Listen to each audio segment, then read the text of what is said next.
The United States makes the UN work when it wants it to work. And that is exactly the way it should be, because the only question to the United States is what's in our national interest. My name is John, and the International Criminal Court is now in session. It is December 7th, 2024, and the situation on the ground has completely collapsed for the Syrian Arab army. The government of Bashar al-Assad is literally on the brink of full-blown collapse. There is no other way to describe it. What you're seeing on this map right now is exactly what you think it is. The Syrian government is falling apart, literally piece by piece.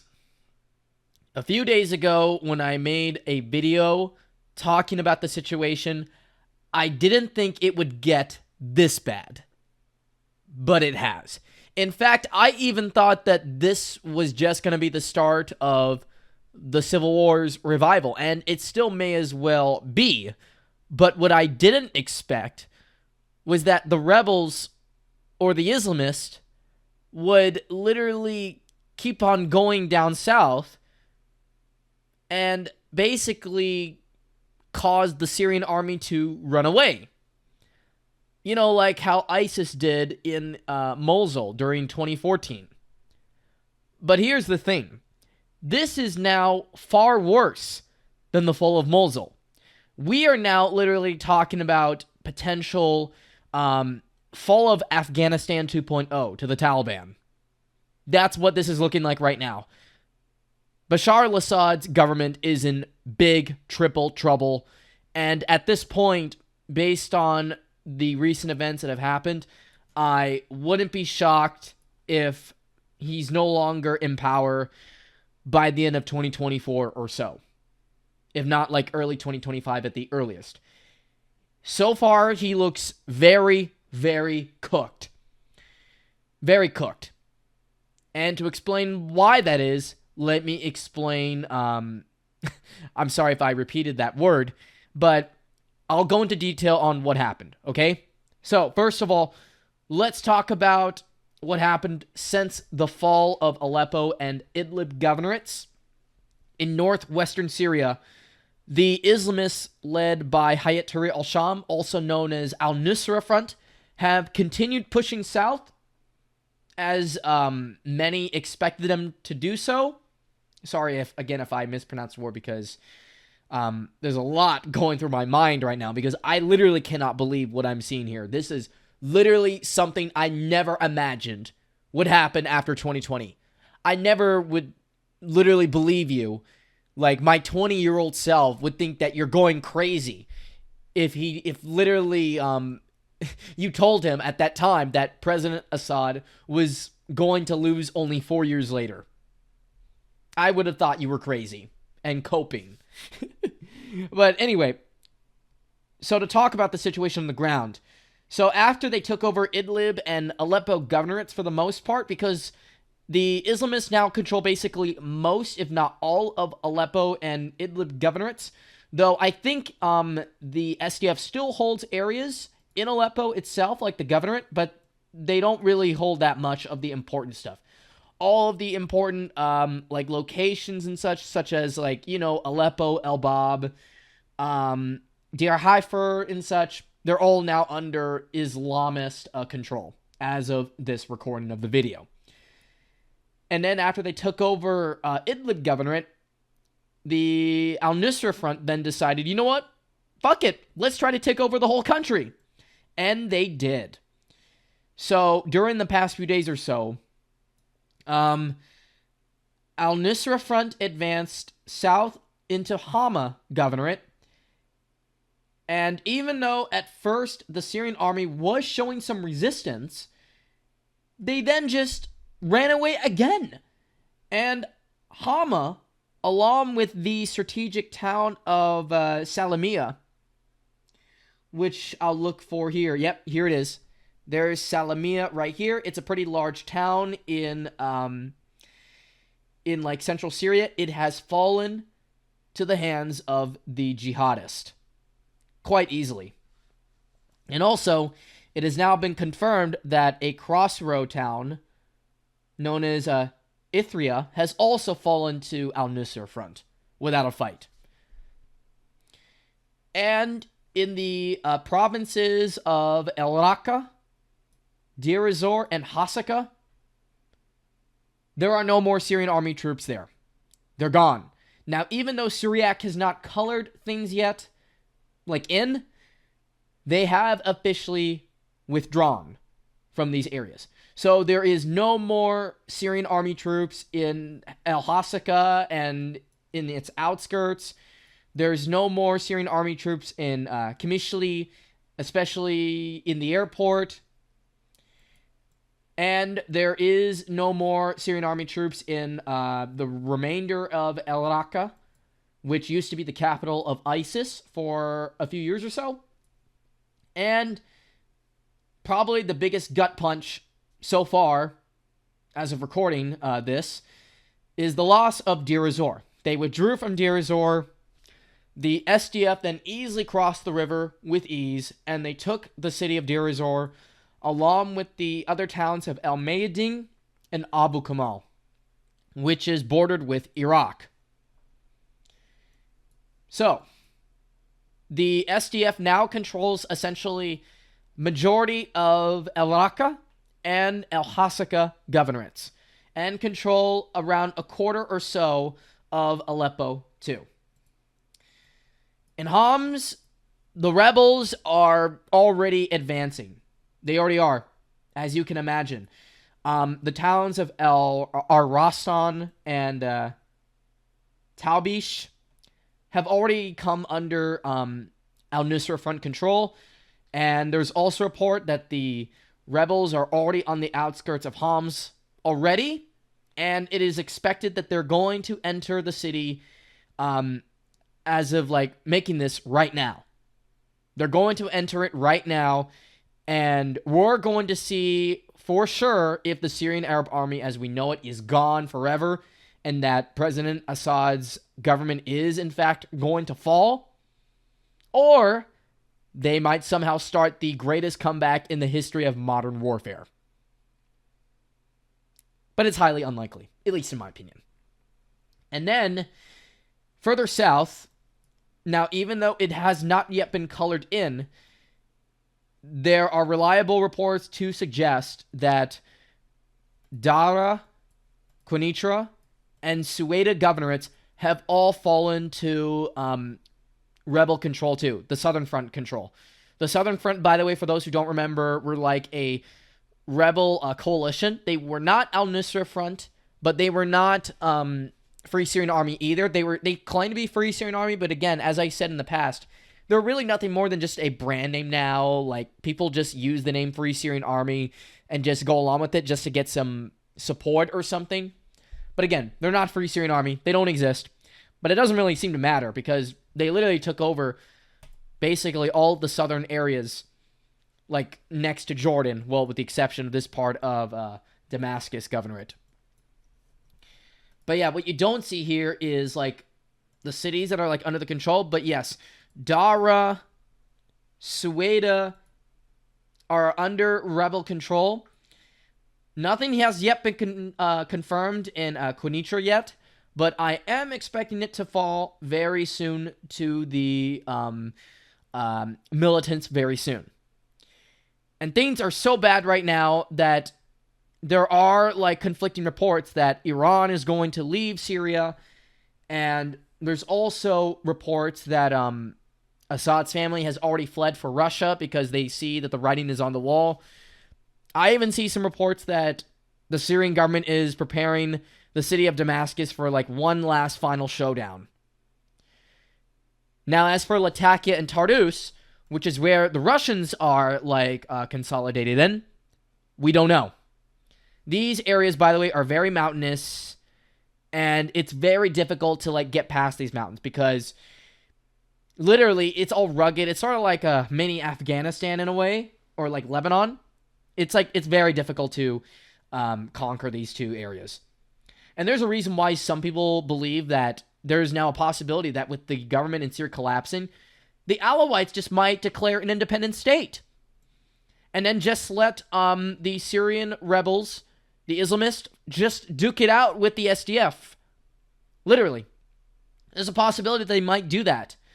But I don't know. It's going to come down, of course, to what happens at the table, like negotiating table, between the powers to be, Iran, Russia, and Turkey, because they're the main power brokers in Syria.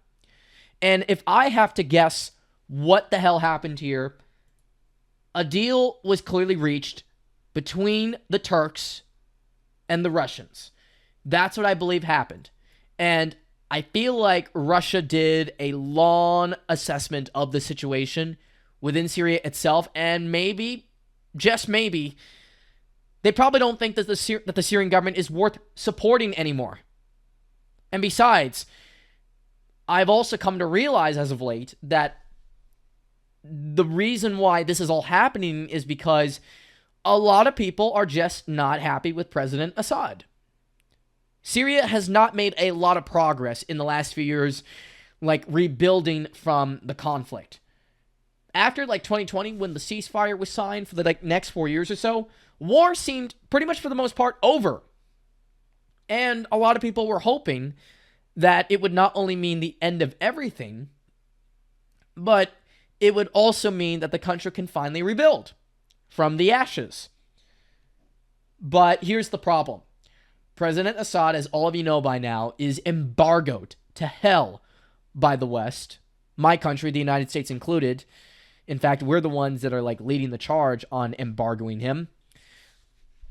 And also, another problem is that there's a lot of corruption within the government. There's accusations of them leading a drug cartel or something like that.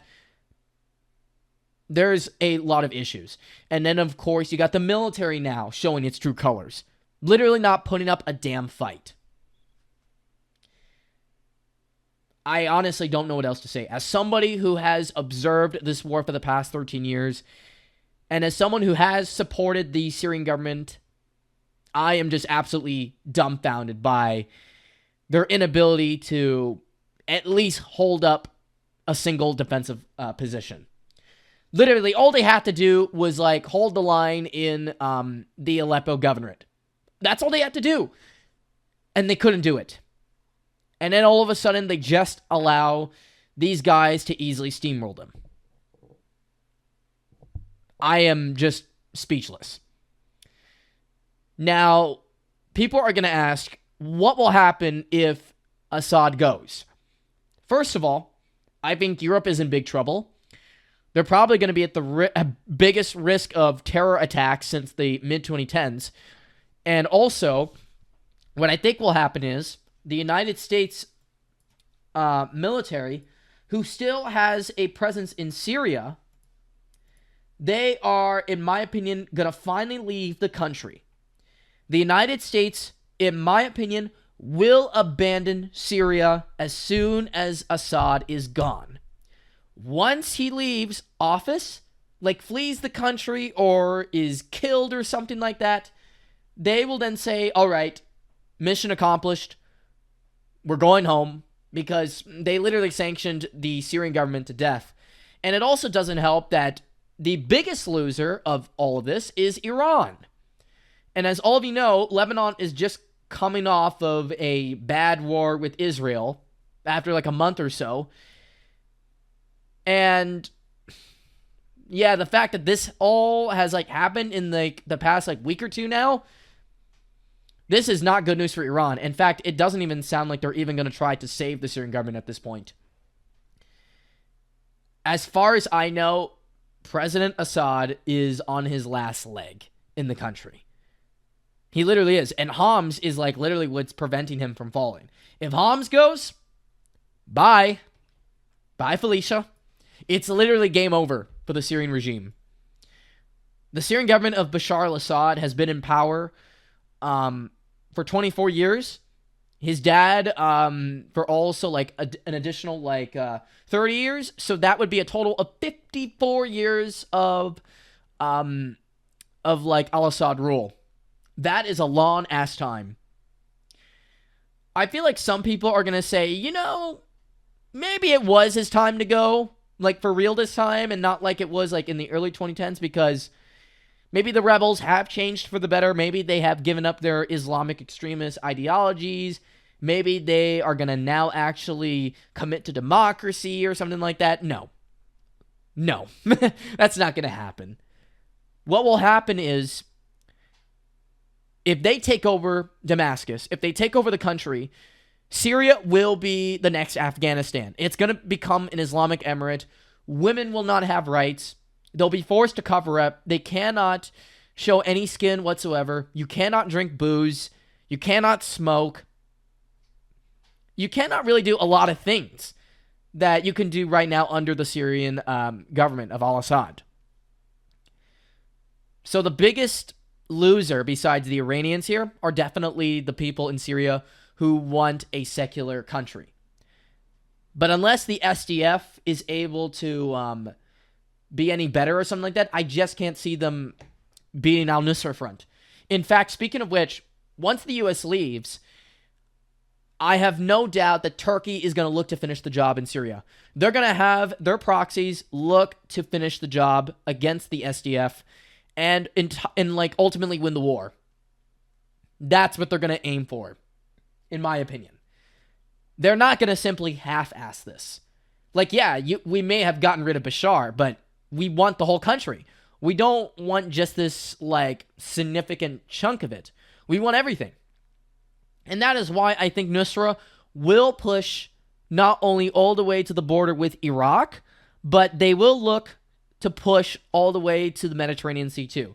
So do expect them to try and go for Latakia and Tartus. That's what I'm expecting them to do. But yeah, so as of right now, as of making this video, there have been no reports yet of the Islamist rebels taking any part of Homs. But as soon as they do, the battle, in my opinion, is already over. Syria, as we know it, will cease to exist. Well, as a secular country. But as an Islamic state, yeah, it's going to be the birth of Syria as an Islamic state. With Sharia law fully enforced on the population, no democracy, no secularism, none of this, none of that. Syria, no matter what, is still going to remain an authoritarian dictatorship, no matter what happens. Rather be under al-Assad, rather be under al-Jalani. It won't matter. Syria will never be a democracy. I mean, again, unless the SDF gets proper, like, international backing or something, then any talks of Syria becoming a liberal, secular democracy is just complete copium. We are seeing the birth of a second Islamic state, like, literally, like, an extreme Islamic state other than Afghanistan. This would be literally unprecedented, and it would be the final blow to the war on terror effort by the United States. It will show that they have accomplished absolutely nothing in regards to fighting Al-Qaeda, in regards to fighting ISIS. None of that shit mattered. It was all about getting rid of al-Assad, Iran, and maybe Russia. That's what all of this was about. It was never about getting rid of terrorists. It was about getting rid of that Alawite man from power. So yeah. But yeah, anyway, that's going to do it for today's video. I hope all of you enjoyed it, found it informative. Tell me in the comment section below what you think of the recent updates on the front, and I will see you all next time. Probably sooner than you think. But yeah. So take care, everybody, and peace out. Bye.